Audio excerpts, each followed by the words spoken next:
ஜெர்மனியில் உங்கள் நண்பன் கோபரா ஞானம் நாகரிக நங்கிற்கும் ஆடவருக்கும் ஏற்ற நவீன ரக புடவைகளை ஜெர்மனியில் நாள்தோறும் அறிமுகம் செய்யும் கோபரா ஞானம் ஸ்தாபனத்தில் தரமான ஆடை திணுசுகளை எப்பொழுதும் மலிவு விலைகளில் பெற்றுக் கொள்ளலாம் என்பதை மறந்து விடாதீர்கள். கோபரா ஞானம் டாட்மண்ட். தமிழ் காட்சி ஊடகத்திற்கு நீங்கள் வழங்கி வருகின்ற ஆதரவுக்கு எமது நன்றியை தெரிவித்துக் கொள்கின்றோம்.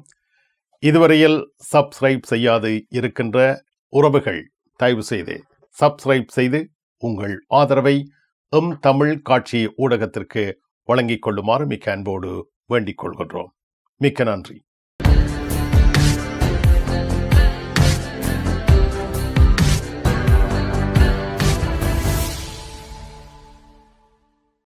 தமிழ் உறவுகளே வணக்கம். ஜெர்மனி செய்திகள். ஜெர்மனி நாட்டில் இருந்து வேலும் மயிலும் ராமகிருஷ்ணன் அவர்கள். தமிழ் உறவுகளே வணக்கம்.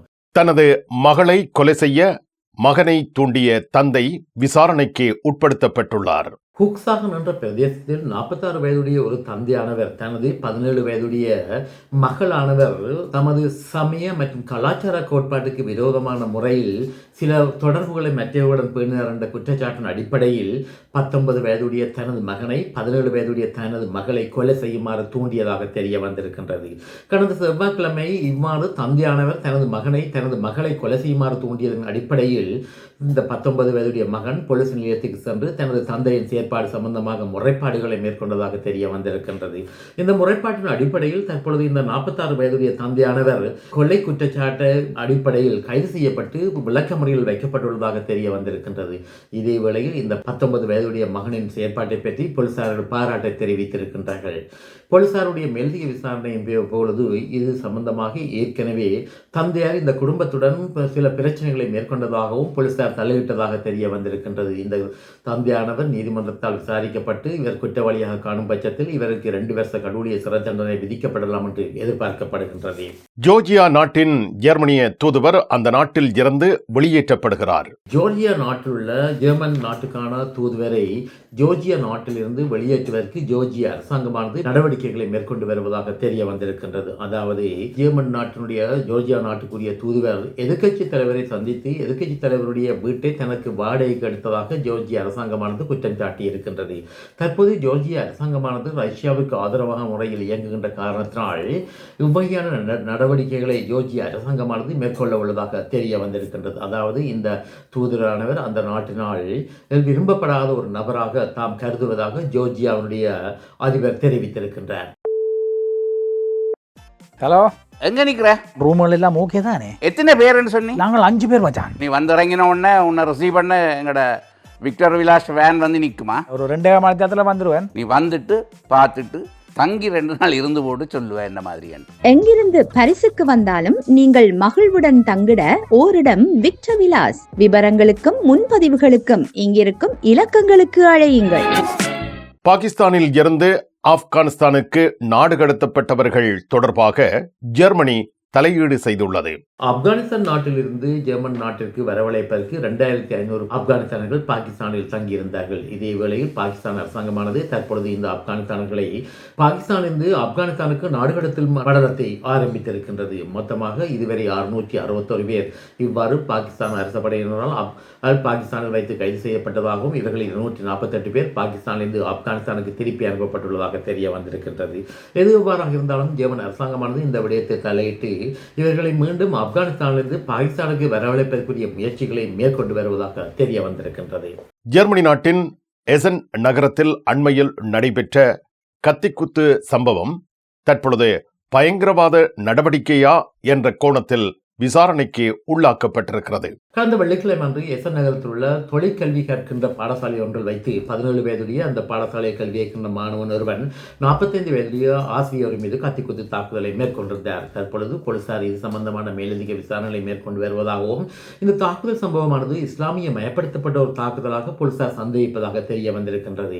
இவ்வாறு இந்த 45 வயதுடைய ஆசிரியர் மீது கத்திக்குத்து தாக்குதலை மேற்கொண்ட பிற்பாடு இந்த மாணவனானவர் எசன் நகரம் மத்தியில் உள்ள வீடு வாசல்கள் அற்றி வீதியில் வசிக்கின்ற ஒரு நபர் மீது தாக்குதல் தாக்குதலை மேற்கொண்டதாக தெரிய வந்திருக்கின்றது. பின்னர் இவர் ஒரு பாக்கொன்றில் வைத்து போலீசார் கைது செய்ய முனைந்த பொழுது போலீசார் மீது கத்திக்குத்து தாக்குதலை மேற்கொள்ள இருந்த நிலையில் போலீசார் துப்பாக்கி பிரயோகம் மேற்கொண்டதாக தெரிய வந்திருக்கின்றது. தற்பொழுது இந்த தாக்குதல் சம்பந்தமாக நோட்டம் வெஸ்ட்பாலன் உள்ளூராட்சி அமைச்சர் ராய் லெவனின் கருத்தின் பிரகாரம் சட்டமா அதிபர் திணைக்களமானது இது சம்பந்தமான மேலதிக விசாரணைகளை மேற்கொண்டு வருவதாகவும் பயங்கரவாத அடிப்படை விடயம் சம்பந்தமான விசாரணைகளை போலீசார் இப்பொழுது முடக்கிவிட்டுள்ளதாக தெரிய வந்திருக்கின்றது. டோட்முண்டில் ராஜமுத்திரை SK சில்க்ஸ் பாரடைஸ் உங்களுக்கு பிடித்தமான ஆடைகள் அனைத்தும் மாபெரும் மலிவு விற்பனை. ஒவ்வொரு சனிக்கிழமையும் அதிவிசேட மலிவு விற்பனை. விஜயம் செய்யுங்கள் SK சில்க்ஸ் பாரடைஸ் டோட்முண்ட். இனி உலகச் செய்திகள். அண்மை காலங்களாக இஸ்ரேலினுடைய பிரதமர் பெஞ்சமின் நெட்டன்யாஹு நடவடிக்கைக்கு எதிராக பல ஐரோப்பிய நாடுகள் மற்றும் உலக நாடுகள் தங்களது கண்டன குரலை எழுப்பி வருகின்றன. குறிப்பாக ஐரோப்பாவின் இஸ்பானிய நாடான அந்த நாட்டினுடைய அதிபர் பேட்ரோ சாnchez அவர்கள் வெளிப்படையாக இஸ்ரேலினுடைய பிரதமர் பெஞ்சமின் நெட்டன்யாஹுவை கண்டித்து வருகின்றார். குறிப்பாக அண்மை காலங்களாக இஸ்ரேலினுடைய விரிவாக்க கொள்கைக்கு கடுமையான எதிர்ப்பை தெரிவித்து வரும் இஸ்பானிய நாட்டு பிரதமர் இந்த நெட்டன்யாஹுவின் நடவடிக்கைகளை கட்டுப்படுத்துவதற்கு போதுமான ஆயுத பலம் இஸ்பானியரிடம் இல்லை என்று குறிப்பிட்டிருக்கின்றார். குறிப்பாக இஸ்பானியருடன் அணு ஆயுதங்களோ அன்றைய நீண்ட தூரம் தாக்குதலை மேற்கொள்ளக்கூடிய ஏவுகணைகளோ இல்லை என்று இவர் வெளிப்படையாக குற்றம் சாட்டிய விடயமானது தற்பொழுது கடுமையான கண்டன பொருளாக மாறியிருக்கின்றது. அதாவது யூதர்களை இஸ்பானிய நாடானது 2வது உலக மயா யுத்தத்தில் காப்பாற்றுவதற்கு தவறிவிட்டதாக இஸ்ரேல் நாட்டுடைய பிரதமர் பெஞ்சமின் நெட்டன்யாஹு குறிப்பிட்டிருக்கின்றார். அதாவது இஸ்ரேலிய யூத இனத்துக்கு எதிரான கடுமையான கோட்பாடுகளை இஸ்பானிய நாட்டுடைய அதிபர் பீட்ரோ சாnchez அவர்கள் கடைபிடித்து வருவதாக அவர் குற்றம் சாட்டியிருக்கின்றார். மிக்க நன்றி வேலும் மயிலும் ராமகிருஷ்ணன் அவர்களே. மீண்டும் சந்திப்போம். வணக்கம். அதெல்லாம் இருக்கட்டுமாப்பா, வீட்டு டிடி பாக்ஸ் இருக்கோ என்ன இல்லையோ? எனக்கு விசாக்கு முதல் டிடி பாக்ஸ் இருக்கும் இல்ல? சரி, ஓகே, பாய். நைட் எடுக்கிறேன் என்ன? சரியா? இங்க என்னடா வாங்கி விற்கிறாராம்.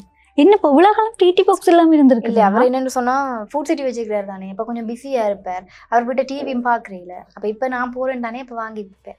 மறந்துடாதீங்க, நீங்களும் வீட்டுல டிடி பாக்ஸ் வாங்கி வைங்க. தமிழ் தொலைக்காட்சிகளின் நிகழ்ச்சிகளை தங்கள் இல்லங்களுக்கு எடுத்து வருவதில் முன்னணி வகிப்பது டிடி பாக்ஸ். நீங்கள் விரும்பும் தொலைக்காட்சி நிகழ்ச்சிகளை இலகுவாக பார்த்து மகிழ டிடி பாக்ஸ். விவரங்களுக்கு 0049 1630 00 78 00.